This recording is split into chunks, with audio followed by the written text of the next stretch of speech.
Lyon avec l'archevêque pour l'Église catholique, des représentants de l'Église réformée de la Fédération protestante de France, Ben qui représente l'Église anglicane, moi-même qui représente les Églises évangéliques du CNEF, Georges Tsoulos qui représente les Églises orthodoxes, etc.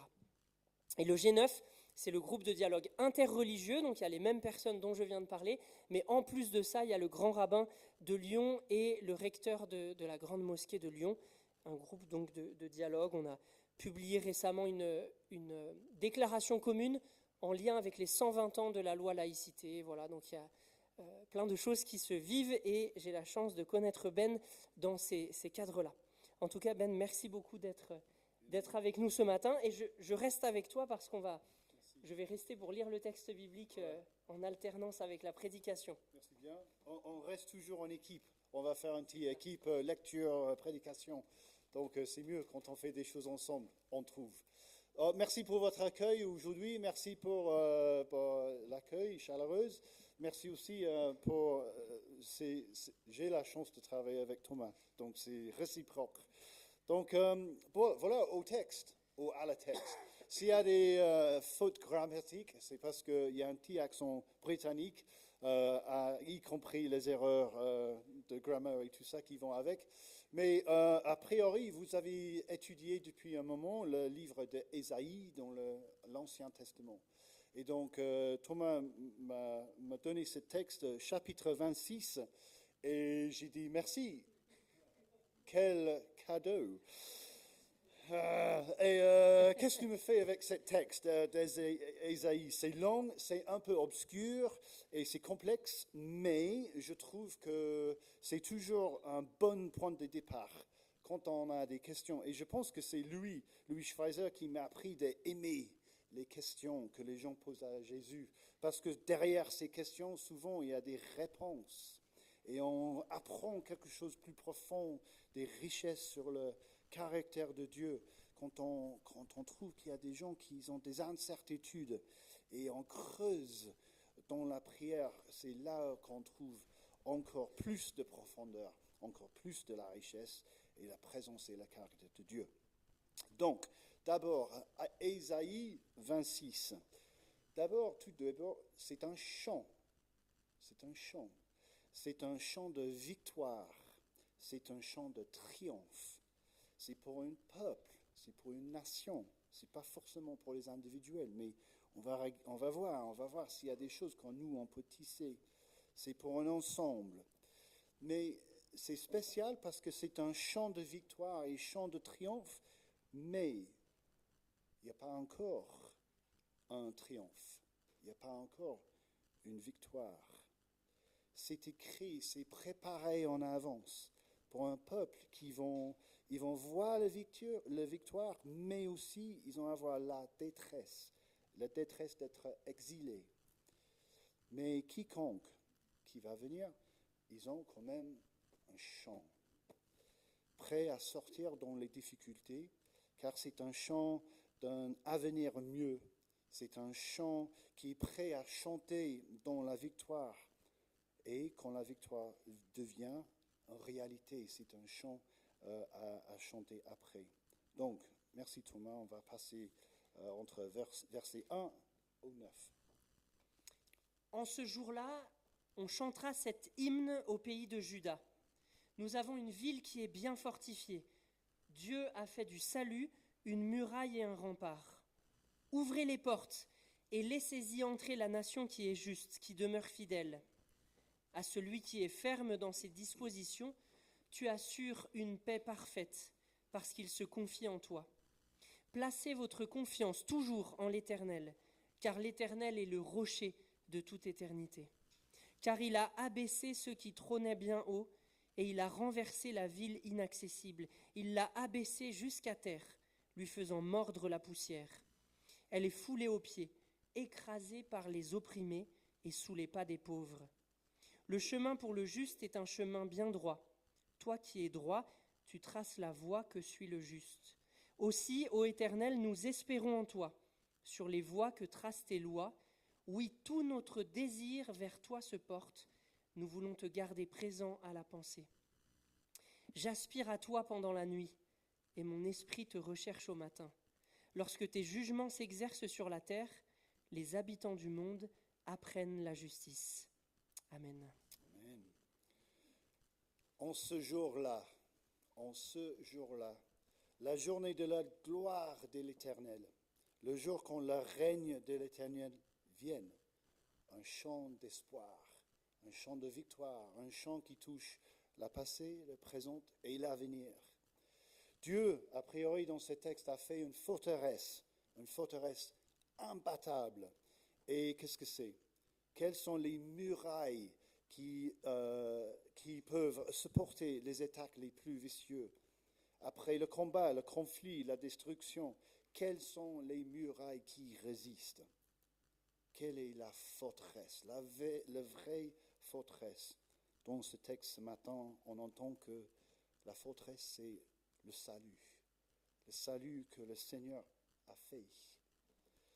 Confronté avec des crises économiques, avec les affrontements entre les nations, le passage du temps, le passage des idéologies, à la fin, c'est quoi qui reste? C'est le salut. C'est le salut qui reste.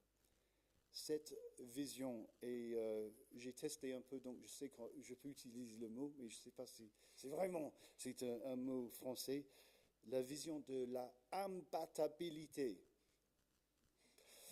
Je triche un peu. L'imbattabilité du Seigneur, ça va former la fondation sur laquelle nous allons construire cette chant de victoire, cette chant de triomphe. Et c'est fondé sur ce salut du Seigneur.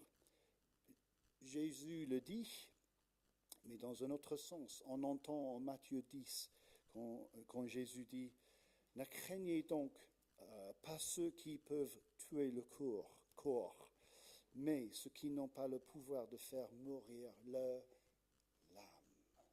Qu'est-ce que c'est qui est imbattable, qui ne touche pas l'intérieur? N'aie pas peur de l'extérieur, mais avoir confiance dans lui qui protège l'intérieur. Donc d'être confronté avec notre propre mortalité, d'avoir un espoir, une conviction de la suite, l'après, la forteresse du salut. Et on sait que c'est fiable parce qu'on a vu, on a entendu, il y a les paroles, la présence de Jésus qui était mort, qui est ressuscité et qui est là pour nous. Et donc, c'est ça ce qui a Jésus a transformé pour nous. Il a nous rendu imbattables. Et ça me fait penser aux paroles de Jésus, Matthieu 7, verset 24. C'est pourquoi celui qui écoute et ce qui je dis et qui l'applique ressemble à un homme sensé qui a fait bâtir sa maison sur le roc. Vous êtes forte. C'est imbattable. Quand nous construisons nos vies sur cette roc, sur cette rocher, notre investissement dans la pratique de mettre en œuvre les paroles de Jésus, c'est un investissement dans l'imbattabilité éternelle. Oh, c'est dur en français. Allez, on va continuer. L'imbattabilité éternelle. Verset 10. Merci Thomas. Fait-on grâce au méchant, il n'apprendra jamais à être juste. Même au pays du droit, il commettra le mal et il ne verra pas la majesté de l'Éternel. Quand tu lèves ta main pour juger, Éternel, eux, ils ne le voient pas. Mais ils verront comment tu prends à cœur la cause de ton peuple, et ils seront confus, consumés par le feu préparé pour tes ennemis. Ô Éternel, tu nous donnes la paix, car c'est bien toi qui accomplis pour nous tout ce que nous faisons. Amen. Donc voilà, le chant continue. Ça continue, on continue à chanter. Mais attention, il y a un mot en anglais, warning. Il y a quand même un mot de caution. Quelle tristesse. Dans ce texte, on entend les paroles. Quelle tristesse. Pour moi, c'était les paroles les plus touchantes dans ce texte. Quelle tristesse de manquer la majesté de l'Éternel. Quelle tristesse de manquer ça, de voir passer l'Éternel et la majesté de l'Éternel sans le savoir. Mais c'est exactement ce qu'on a vu s'est passé autour de Jésus. Il y a ceux qui sont émerveillés par ses actes. Ils sont présents, ils voient ce que Jésus fait, ils entendent ses paroles, ils entendent la majesté du Seigneur, de Jésus. Mais il y a aussi eux qui sont aveugles. Ils sont présents, ils voient la même chose. Mais la différence, il me semble, c'est qu'il y a deux groupes. Eux qui s'interrogent, voilà, ça c'est mieux, interrogent vers Jésus. Et ce n'est pas des gens qui sont plus croyants que les autres. Là, on voit, par exemple, notre texte qu'on a entendu ce matin avec Jean-Baptiste en Matthieu. Jean-Baptiste, quelqu'un est présent à la baptême de Jésus. Il a entendu la voix du Père. Il a vu le Saint-Esprit descendre comme une colonne sur Jésus. Jean-Baptiste qui est présent, mais tellement sûr, tellement fidèle, tellement fort. Même lui, il demande, Seigneur, est-ce que c'est toi?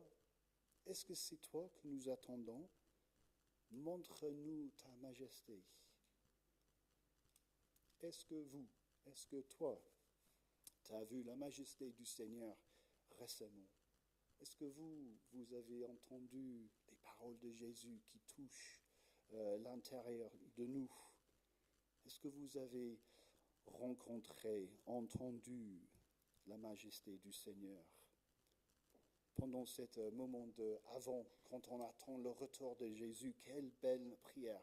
Seigneur, est-ce que puis-je voir ta majesté?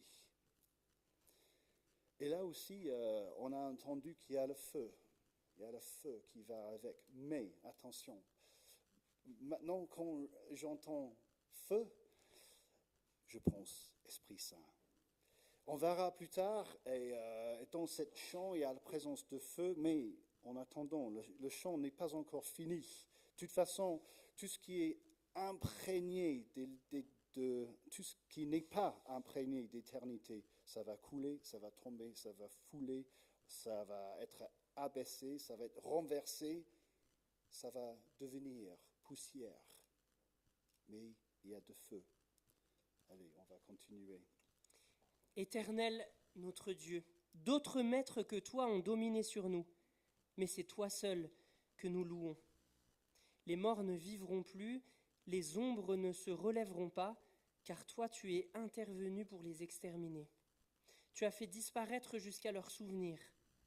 Tu as multiplié la nation éternelle, tu l'as multipliée, tu as montré ta gloire, tu as fait reculer les confins du pays sur toutes les frontières. Amen. Amen. Donc, dernièrement, j'ai passé 3 mois de temps sabbatique. Je n'étais pas sur Lyon, beaucoup, et j'ai fait un peu de repos, un peu de prière, un peu de formation et un peu de voyage. Et donc, c'est la première fois dans ma vie que j'ai fait ça et j'ai vécu ça. Et oh, quelle grâce! Un moment de repos, tout ça, génial. Mais en partie de ce qu'on a fait, Joe, ma femme et moi, on est passé 2 semaines en Turquie en septembre. Et on a passé à Éphèse, à Hiéropolis, j'espère que ça c'est une bonne traduction, Laodicea, c'est les églises qu'on voit en Apocalypse, c'est là-bas. Et on a vu là-bas, je ne sais pas, j'imagine il y a beaucoup de vous qui ont déjà y allé, je suis un peu long, mais j'arrive. Mais ce que j'ai remarqué, c'est la magnitude des empires à l'époque de nos textes bibliques. La magnitude. Là, on a eu le sentiment que cet petit noyau de chrétiens qui sont issus de Jérusalem, ils sont partis dans le monde romain-grec. Ils sont rien. Ils sont personne. Ces 12 disciples au début, après 72, ils sont rien. Et face à la magnitude de ces empires grecs, romains, ils sont confrontés par les pouvoirs, mais impressionnants. Là, on voit là-bas les temples, les arènes, les structures qui sont tellement riches et tellement élaborées, tellement puissants. Et les chrétiens sont rien. Ils sont rien à l'époque. Là, on reçoit la lettre de Timothée qui était écrite par Paul et envoyée à Éphèse. Ils sont rien. Ils sont une dizaine de personnes peut-être, on ne sait pas trop. Mais maintenant, si vous allez à Hierapolis ou Laodicea ou tu passes à Éphèse, ce que vous allez voir, c'est la poussière. Que de la poussière. Les énormes monuments sont tombés dans la terre. Les grandes villes ne sont plus là. Il y a certains qui ont creusé, on trouve un peu de pierre, on met ça en dessous. Ah oui, c'est comme ça l'arène. Mais en fait, il n'y a personne. Il n'y a rien. Il n'y a rien. C'est la poussière. C'est tous partis. Sauf que l'Église, elle est là. On est là. On est toujours là. On est toujours là. Il y aura la poussière. On va continuer avec notre chant. Ô Éternel, dans la détresse, nous nous sommes tournés vers toi. Nous t'avons présenté notre prière quand tu nous as châtiés. Nous étions devant toi, ô Éternel, comme une femme enceinte et prête à enfanter, qui souffre et qui crie de douleur. Car nous avons conçu, et nous étions dans les douleurs, mais ce que nous avons enfanté, c'est du vent. Nous n'avons pas donné le salut à la terre. Nous n'avons pas donné la vie à de nouveaux habitants pour le monde. Amen. Amen. Donc voilà, un peu de légèreté, un peu d'humour britannique, peut-être. Et je sais que je peux continuer parce que je suis toujours là et j'ai dit la même chose ce matin en avant et voilà, j'étais réinvité. Donc on va continuer. Mais un petit blague en British humor peut-être, parce que j'ai fait peut-être trop de prédications, trop de mariages, trop de cultes et de bénédictions, sans savoir les différences en français entre la paix et le paix. Grâce à cet texte ce matin, c'est peut-être la seule fois dans ma vie où je peux utiliser cette illustration dans une église. Car c'est le peuple de Dieu, là, normalement, ils devraient être la lumière pour les nations. Eux qui devraient être la liberté, qui montrent la liberté pour les nations. Entre les artisans de la paix, au lieu de faire la paix entre l'homme et Dieu, entre les hommes et la terre, au lieu de faire la paix, ils ont enfanté un paix. Et qu'est-ce qu'ils font? C'est la repentance. Derrière la blague, c'est quelque chose de très important. Ils ont reconnu qu'ils n'ont pas répondu à l'appel de Dieu. Ils ont reconnu qu'au lieu d'amener la vie, tout le travail, tout ce qu'ils ont fait, tout ce qu'ils ont œuvré avec même le mal que ça fait, qu'est-ce que ça donne? Rien. C'est un souffle. Rien. Et qu'est-ce qu'ils font? Ils demandent du pardon dans le chant. Ils admettent leur faute. Ils disent, on n'était pas la lumière, on n'était pas la paix. Et ils disent, on est désolé. On demande pardon. Depuis mon temps sabbatique, j'ai commencé à lire Luc 1. C'est tous les versets entre 68, je crois, et 76. Et c'est l'image, c'est très ponctuel pour le moment, et c'est le papa de Jean-Baptiste qui le creuse dans ses bras, comme ça, et il dit une prophétie, il dit, toi mon enfant, voilà l'avenir, c'est beau. Si vous pouvez le trouver, il y a une façon de le lire liturgiquement, c'est un peu plus fluide, mais je vais lire un peu ce que je reçois pour l'instant. Et toi, petit enfant, ou peut-être c'est moi, ou peut-être c'est vous. Et vous, les enfants, toi, petit enfant, tu seras appelé prophète très haut, car devant le Seigneur, tu marcheras en précurseur pour préparer sa route, en faisant savoir à son peuple que Dieu lui donne le salut et qu'il pardonne ses péchés. Car notre Dieu est plein de compassion et de bonté. Et c'est pourquoi l'astre levant viendra pour nous dans nos, pour éclairer tout ce qui habite dans les ténèbres et l'ombre de la mort, et pour guider nos pas sur la voie de la paix. Prions, Seigneur, envoie-nous pour nous puissions être fidèles à notre appel d'être tes témoins. On continue dans notre chant. Mais tes morts revivront. Les cadavres de ceux qui m'appartiennent reviendront à la vie. Oui, vous qui demeurez dans la poussière, réveillez-vous, poussez des cris de joie, car ta rosée est une rosée de lumière, et la terre rendra les trépassés. Amen. Vous voyez, la poussière, c'est pas la fin. C'est pas la fin. La poussière, ce n'est pas la fin. C'est pour ça que je tiens à la présence de cet Esprit Saint, la vie nouvelle, la renaissance après la poussière, brûlée, raffinée, née de nouveau. Pour l'Ancien Testament, c'est une image très forte de la résurrection en chair. Donc, c'est pour ça, la présence, la possibilité après la poussière, la vie. Quel bel chant. Donc, on continue, verset 20. Va, ô mon peuple, et entre dans ta chambre. Sur toi ferme la porte. Cache-toi un instant, le temps que passe la colère. Car l'Éternel va sortir de sa résidence pour faire payer leurs péchés aux habitants du monde. Et ce jour-là, la terre mettra à jour le sang versé sur elle et ne cachera plus les victimes qu'elle dissimulait.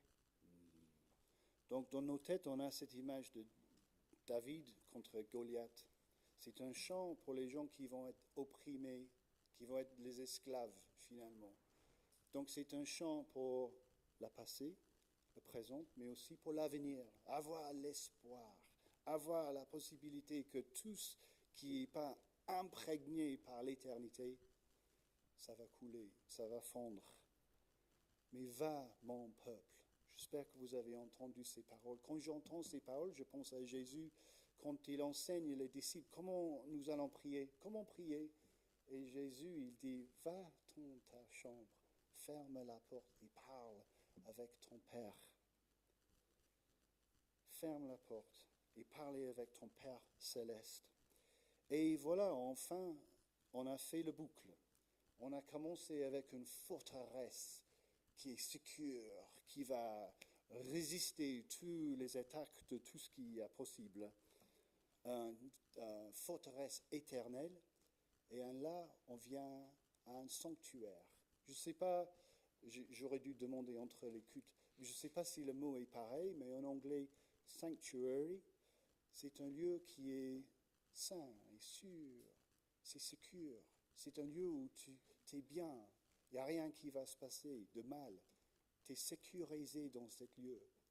Et c'est vrai que dans notre langage parlant, ça devient un peu religieux. Sanctuaire, ouais, c'est là-bas où il y a des prêtres, et voilà, c'est un sanctuaire, l'église, machin. Mon sanctuaire actuel, c'est mon salon, sur le tapis, à genoux. Et j'ai besoin d'y être tous les jours. Parce que ce monde en colère, ça va passer. Mais c'est où votre sanctuaire? C'est où ton sanctuaire? Saint Ignace, il dit, il faut trouver un lieu. Il faut trouver un lieu où tu aimes aller pour prier, pour avoir un sanctuaire. Il faut trouver un lieu. C'est une bonne question. Si vous n'avez pas un lieu, vous pouvez en demander le Seigneur. C'est où ton sanctuaire? Moi, c'est quand il n'y a personne dans la maison, les gens ils sont partis. Sanctuaire, à genoux, dans le salon. C'est où ton sanctuaire? Ton forteresse éternelle. Donc j'aime beaucoup ce chant. J'ai appris plein de choses. Je pensais que c'était obscur et long, et trop long pour ensemble un dimanche matin. Mais non, en fait, c'est un petit chant de victoire, un chant de triomphe pour ce qui le temps, qui le cherche, un chant d'éternité, un chant au Père, fait vrai, fait possible, fait visible par le Fils Jésus-Christ. Et c'est un chant qui brûle. Tu as dit tout à l'heure, j'ai écrit ça il y a longtemps, mais tu as parlé ce matin, dans nos cœurs pour l'éternité, par le feu du Saint-Esprit. Donc, si je peux terminer avec un petit prière aussi, prions.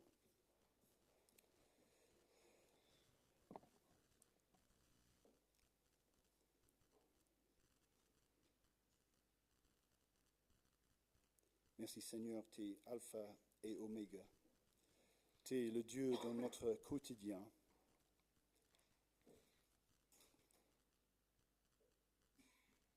Tu aimes beaucoup les questions qu'on peut poser vers toi. Tu aimes beaucoup répondre. Merci pour ta présence ici ce matin. Merci pour ta présence dans tes paroles, qui ont été écrites il y a longtemps, mais qui sont vivantes, qui ont quelque chose à nous dire aujourd'hui. Merci, Seigneur Jésus-Christ, qui est venu ouvrir une possibilité nouvelle.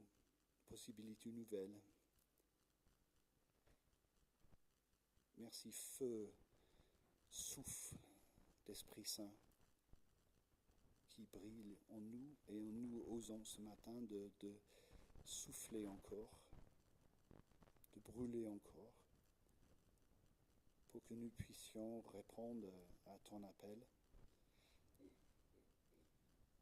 Merci Seigneur, on t'aime, on t'accueille, on veut que les gens te connaissent aussi, pour notre bien, mais pour ta gloire. Amen. Amen. Amen.